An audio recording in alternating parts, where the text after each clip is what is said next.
Kalau kalian lagi cari VGA baru dengan budget 1 jutaan yang bisa main game AAA di setting Full HD, mungkin VGA ini bisa jadi solusinya. Halo, assalamualaikum warahmatullahi wabarakatuh. Selamat datang di channel Review Tech, channel tentang rakit PC semurah dan sekencang mungkin.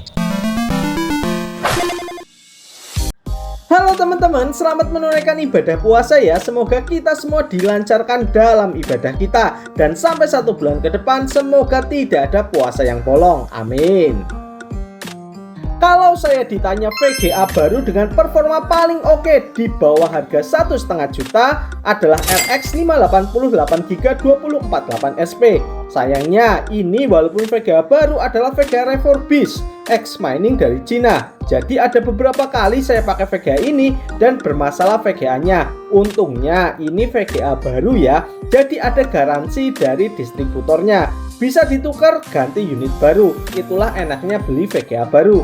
Kalau beli VGA bekas garansinya cuma 3 hari. Lewat itu ya resiko tanggung sendiri. Kalau kalian mau beli RX 580 ini silahkan beli dari merek apapun, tapi saran saya hindari Isurik ya. Walaupun harganya yang paling murah bisa di bawah 1 juta, tapi pelayanannya yang paling menyebalkan. Sebaiknya pilih merek lain saja.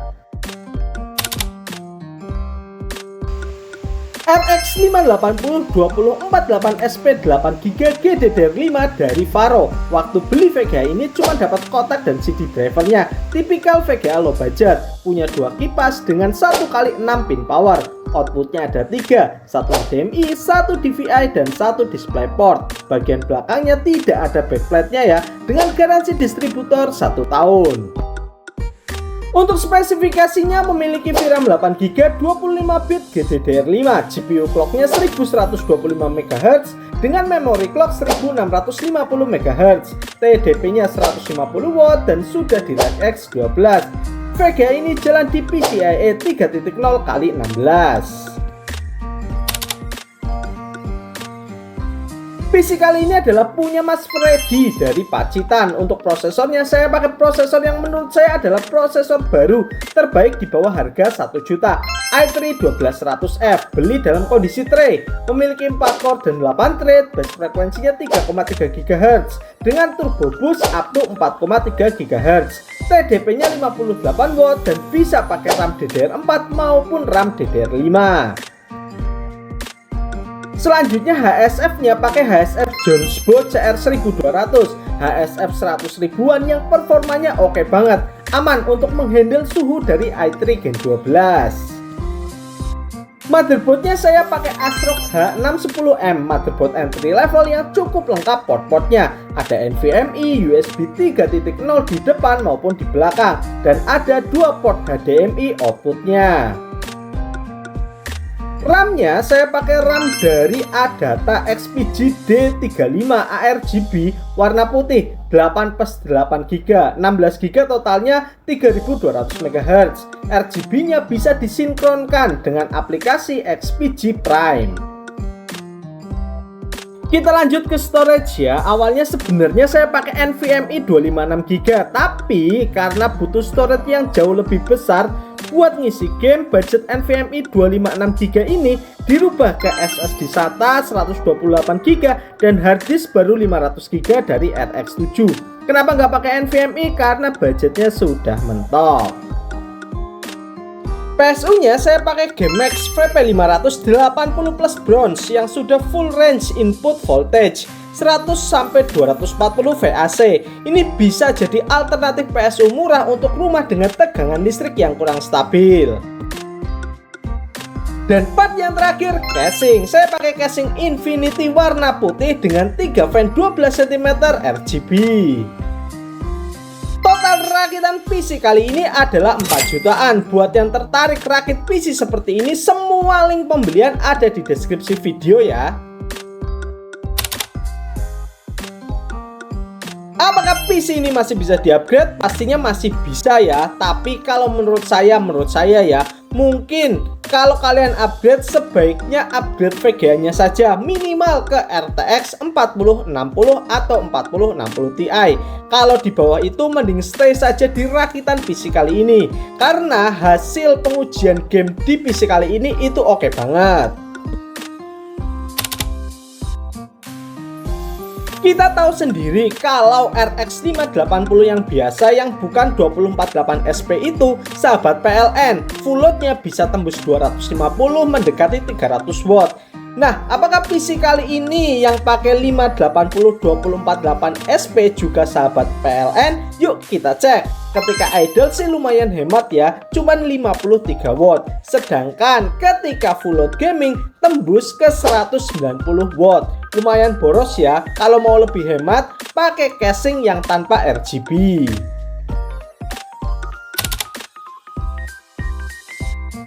Selanjutnya, uji sintetis. Saya uji prosesornya pertama dengan Cinebench R15 Multicore, dapat skor 1175 dengan suhu maksimal 66 derajat. Lalu saya uji lagi dengan Cinebench R23 Multicore, dapat skor 7486 dengan suhu maksimal di 73 derajat. Lumayan dingin. Lalu GPU-nya saya uji dengan Unigine Heaven di setting 1080p high, dapat skor 2360 dengan suhu maksimal di 65 derajat. Lanjut kita uji dengan 3D Mark Firestrike, dapat skor di 12209. Skor ini lebih tinggi dari Intel Arc A380 yang dapat skor 9302. Terakhir, uji gaming. Kita akan uji i3 Gen 12, RAM 16GB dan VGA RX 580 248 SP ini dalam 10 game berat. Game yang pertama, Cyberpunk 2077 di setting 1080p high, FSR-nya on mode quality, dapat FPS rata-rata 39.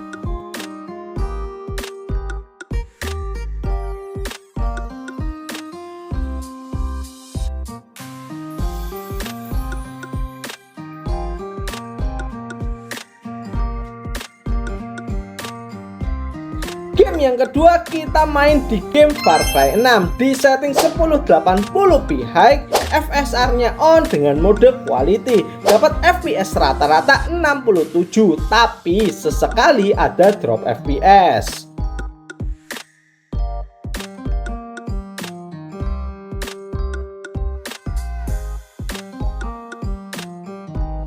Game yang ketiga, Red Dead Redemption 2 di setting yang sama 1080p high, dapat rata-rata FPS yang lumayan di 38. Lumayan lah ya, 30-an FPS, yang penting gambarnya bening.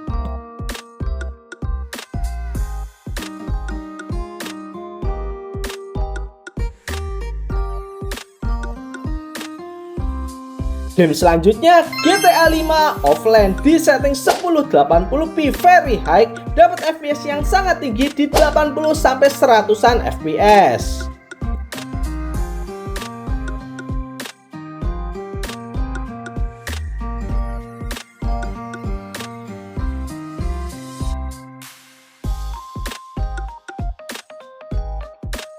Selanjutnya game Tekken 8. Kita main game Fighting Boss di setting 1080p high. Sayangnya belum bisa lock di 60 fps ya. Kadang masih sesekali turun ke 50-an, bahkan sampai 49 fps.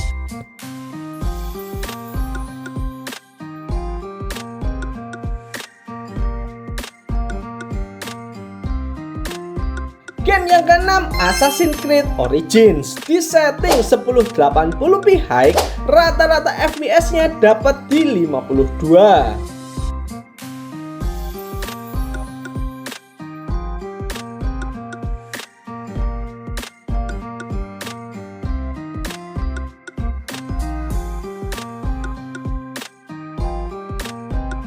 Kita lanjut ke game balapan ya, Forza Horizon 5 di setting 1080p high, FSR-nya on mode quality, dapat 60 sampai 70-an fps. Gambarnya bening coy.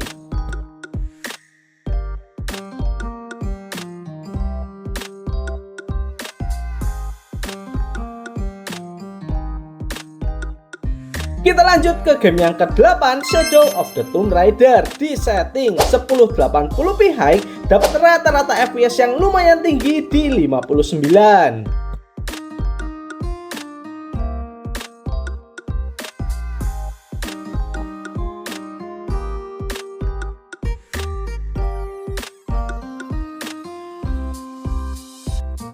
Selanjutnya game yang ke-9, Black Might Wukong di benchmark mode. Di setting 1080p high, FSR-nya on, FG-nya on. Dapat rata-rata FPS 50. Gila, VGA 1 juta bisa lancar main Wukong.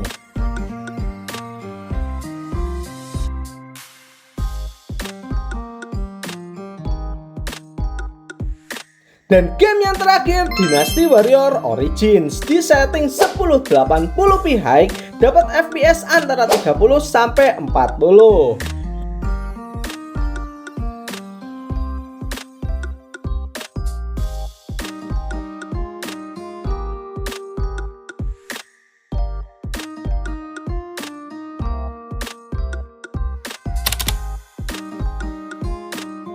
Kesimpulan, untuk harga 1 jutaan kecil dengan kondisi baru, ini adalah VGA dengan performa yang paling bagus menurut saya. Ini VGA refurbish ya, jadi kalau dibandingkan dengan VGA yang benar-benar baru, resiko rusaknya jauh lebih besar.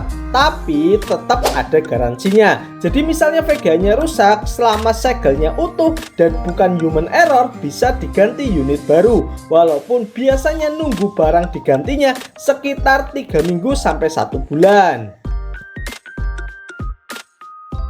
Terima kasih teman-teman sudah menonton video ini. Untuk video selanjutnya setiap 4-5 hari sekali ya. Mohon maklum karena rakit PC itu butuh waktu yang lumayan lama. Apabila ada saran rakitan bisa tulis di kolom komentar ya. Akhir kata, wassalamualaikum warahmatullahi wabarakatuh.